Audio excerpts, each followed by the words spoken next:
G'day guys, how you going? My name is Dave. Good to be back with you again this morning.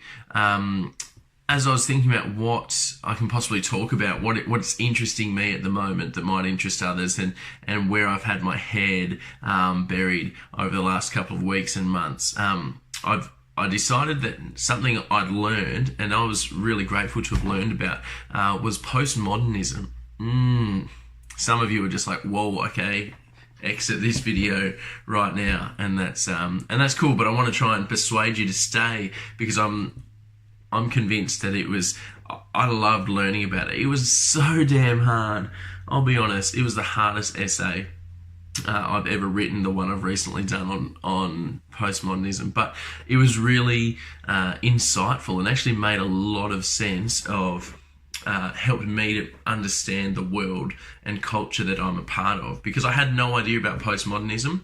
And so as I was reading it, I'm like, oh, that's why I see people saying the things that they do or making the decisions that they make. And so I'm just gonna try and give you a quick 101 on postmodernism, and I hope it's helpful. To start out, postmodernism is a reaction to modernism. Okay, or the state of postmodernism, postmodernity is a reaction to the state of modernity. So it's I have to explain modernity for you to understand postmodernity. It's like I cannot explain to you diarrhea if I do not also explain hot Mexican food. And so I've got to go back to the original, which is modernity. So modernity, which for anyone who's like 30-ish and above, you'll know. You might not have realised you were in it. I definitely didn't. But when I tell you about modernity, you go, yeah, that was the time back then. And yeah, things have changed, haven't they? So modernity was the age where science was really on the fore, and everyone tried to be smarter than everyone else. And it was all about being smart, being intellectual. Technology was on the rise, science was on the rise. And I would believe something if you could prove it to me mathematically, prove it to me scientifically. And that's all we cared about as a society. If you could prove something to me, then I'd believe it. But unless you could prove it, then it's not true, and I don't want to buy of it. And so that's what we came from. And that was, in a lot of ways, was not a bad time to be alive. But the pointy end of that was that as a society, we wanted to move again to utopia. And we thought the way that we would get there, to the promised land of civilization, was by having the best technology, being the smartest, making the best decisions, acting logically, acting rationally. And so we, as a society, started to move that way. We rewarded people who fit into those boxes, and so we were on our way to utopia. Of course, that wasn't good news for people who weren't intellectually minded. They got left behind. People who were creative, people who wanted to champion the arts, champion entertainment, that none of that music, none of that was seen as important. It was science and maths and real hard facts.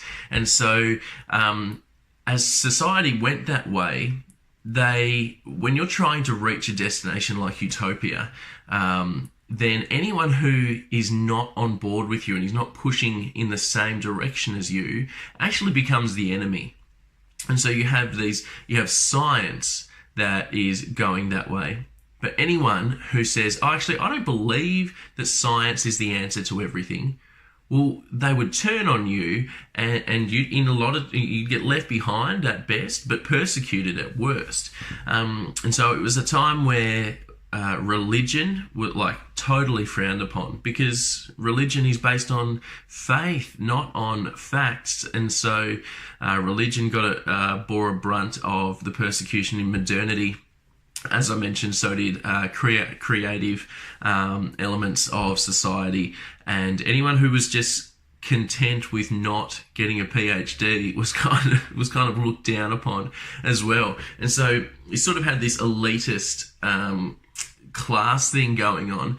I wouldn't say a caste system per se, but it was definitely we are the smart people, and we're going to make all the decisions for the dumb people. And that's how it was constructed. But of course, that was never going to last, because in a democracy, in places like Australia, where we have a democracy and you can vote, and also you have power, whether you like it or not, you can sort of do things to grab some power. Then we didn't like that. We reacted against it. And so the pendulum swung from, science, logic, to the other side to, do what you want, let's just not put anyone in any pigeonholes, make up your own truth. And so that's where we swung from modernity to postmodernity. So postmodernity was a reaction to modernity. And to be honest, there needed to be a reaction to modernity. It was not great. Like, if you were smart, awesome. Okay, if you had a PhD, if you had a good education, fantastic. The world is your oyster. And that's why for a lot of time, it was all about education. You've got to finish year 12, you've got to go to university. And people my age and a bit older were like, hang on, mum and dad, you didn't go to university, or you didn't do, but it's, the world's changed. You need to go to university. And so that was modernity. Now it swings across and it's like, well, be whatever you want. Go to school. Why do we need school? Actually, I don't know if school's that helpful. And so the big swing happened, and now it's properly swung. I think the pendulum is no longer in motion. I think it's right up here at this end of the swing, and we are in a time where truth, you can make up your own truth. 1 + 1 doesn't need to equal 2. Okay, 1 + 1 might equal 2 to you, but for me it equals 19.3. And I don't need to explain myself why. It's my truth, okay?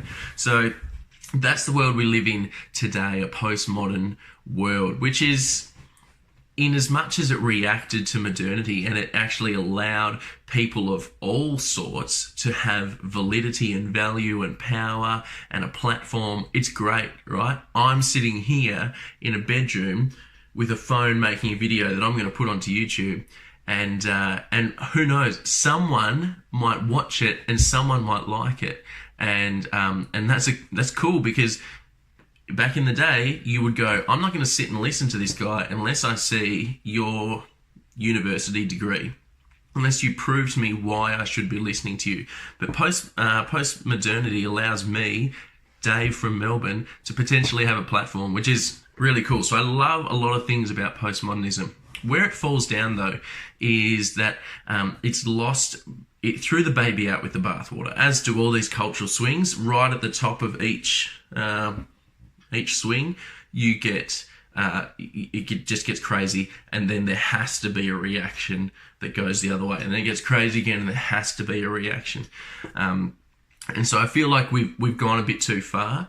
You don't need to be on Twitter for too long, or be involved in politics, or have a look at, be keen on looking at culture for too long to realise, man, there are some people making some really stupid decisions, and they're not calling it stupid. Our culture's like, sure, go ahead and do that. That's not stupid. And of course, we saw like our world wars, 50, 70 years ago. I should have done the maths, not 50 years ago.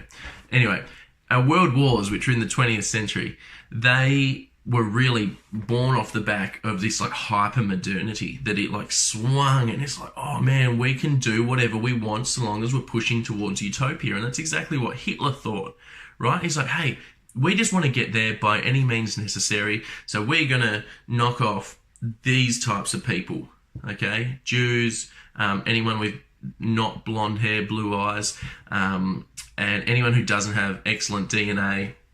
And so it's that was hyper modernity, but now we're swinging to the other side, and we're in a dangerous. I think we're in a dangerous position as well, because let me explain. The main danger for postmodernism is that there's no absolute truth.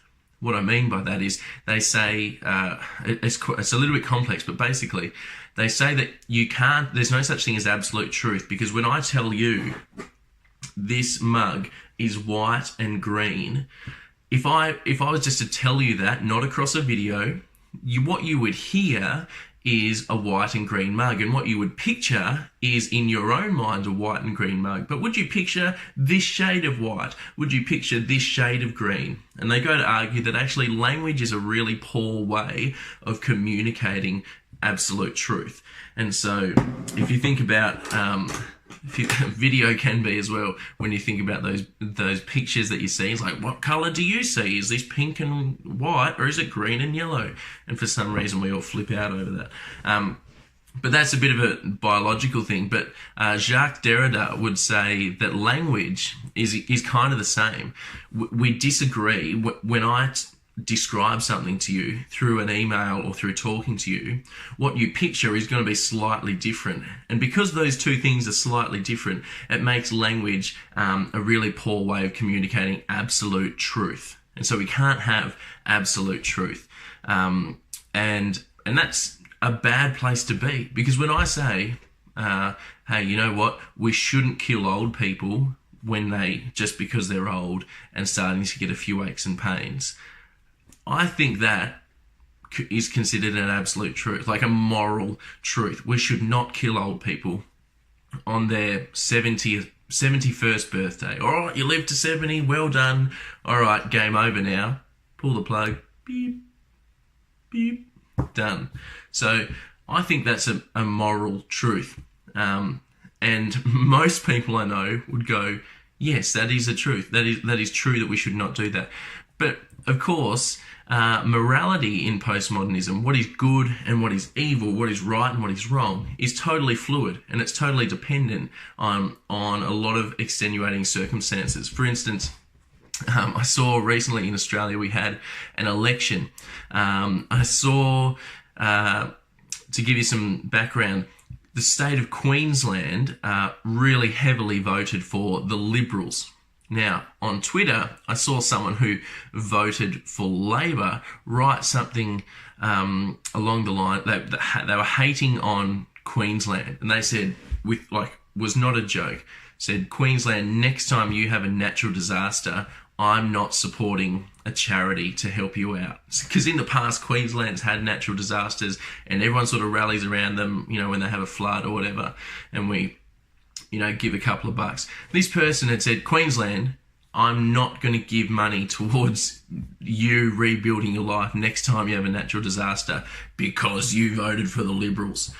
So that's taking something that is what I would say is a moral truth, that helping someone in need is a good thing to do. I would say that's a good thing to do. But now, in postmodernism, you can say that dependent on who they voted for, or dependent on who the Prime Minister is, which way the election went. So now you've got something that is perhaps that isn't an absolute moral truth. It's not absolute now. It's subjective. Is it a good thing to do? Maybe today it is. Maybe tomorrow it won't be. Maybe this side of the election, that's a good thing to do. The other side of the election, that's not a good thing to do. And so you've got this fluid morality where things can be good or bad dependent on the cultural context that you're in. The final thing I just want to add on that is that in modernity, if you picture some scales here, some old school scales, we would weigh whether something was good or right or true based on what it matched up with science or maths. Okay, so I would say this jar of honey is 1 kilo, and then we'd put it on a scale and we'd actually balance it out and do mathematics to go, yes, it is 1 kilo, or no, it's not, it's actually 1.2 kilos. And so you had my opinion balanced on the scale of maths and science here, okay? And so something would be true based on whether it agreed or disagreed with maths or science. What we've done in postmodernity is we've taken maths and science off that scale, and we've either put nothing else on there. So now you can throw something on that scale and you decide whether it's right or wrong, whether it sinks or swims.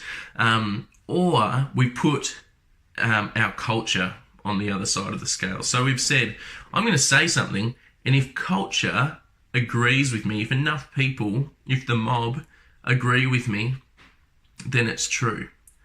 And so I say, I believe we should allow same-sex marriage. Okay, I throw that out there. That's the type of thing that if you put it on in modernity, people would have said, no, it's wrong for these scientific and mathematical, these scientific reasons. But if you take that off, now you say, I believe in same-sex marriage. Okay, if enough people in culture say, yeah, me too, that's a good thing to say. Yeah, of course we should do that. That's right. That's no longer wrong. That's right. Okay, why has it gone from being wrong to right? Oh, because we all just agree that it is, okay? And we make kind of convincing arguments, but they're not scientific. They're not scientific. They're like, hey, love is love. Love is love was like the most successful and simple slogan, campaign slogan going around. Made no scientific sense whatsoever, okay? But because culture and the mob agreed with it, it was truth, right? So that's how truth works today, is that we're no longer weighing it against science and maths, but against culture and against what other people think. Or if I'm doing it for myself, I may throw it out there and say, hey, everyone, do I look good in horizontal stripes? And I might wait until people say yes or no. I'll just go, bugger you guys. I'm just going to say, yes, I look really good in horizontal stripes. Or no, actually, I don't. And so I will determine truth based on what I think or feel. So they're the two, that's where truth has gone in postmodernism. Christians have a really difficult time. We were in modernity, we were trying to get science, we were kind of like, yeah, science and maths, I can see why that would be on the scale, but actually we need to have science and maths and the Bible, okay? Because I think they're working for the same team, but you've got to have them both on there. And now that science and maths has been taking off and logic and reason's been taken off and now nothing's on there, and we're like, well, this is dangerous territory, right? Because the Bible tells us that things are clearly wrong or clearly right. And there's a few grey areas on things, sure, but most of the time, things are very clearly wrong and very clearly right. And they have been, the Bible says they have been forever. There's just always, there's things in this universe that are always right and always wrong. Things that you should do and things that you shouldn't. And so Christians in postmodernity are really struggling with this fluid morality, fluid ethical conundrum of whether something is right or wrong. And so as Christians, we need to try and get the Bible back on there, at least in our own lives, so we can balance it out.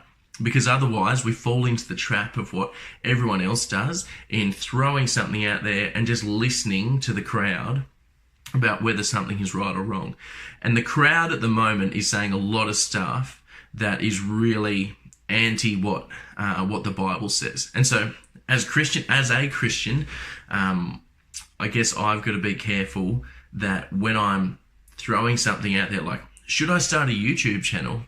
I want to be careful not to just listen to the crowd or not to just listen to myself and go, yes, this is a good thing, but always to consult. Hang on, why am I starting a YouTube channel? What does the Bible have to say about starting a YouTube channel? Okay, not a lot specifically, but why am I, for me, the way that balances out is, am I doing this to indulge a bit of self-indulgence, or am I doing this because I think it will actually help people? And so I'm still figuring that out. But at the moment, I honestly believe that this is helping people. I think it's helping me as well, just to learn to communicate more effectively. This has gone for nearly 20 minutes. I did not expect it to go that long, but hopefully it's been helpful to you guys. Thanks for humouring me. If you've got questions or if you've got resources that you're like, oh, Dave really needs to read this book, pop it below in the comments. Thanks, guys.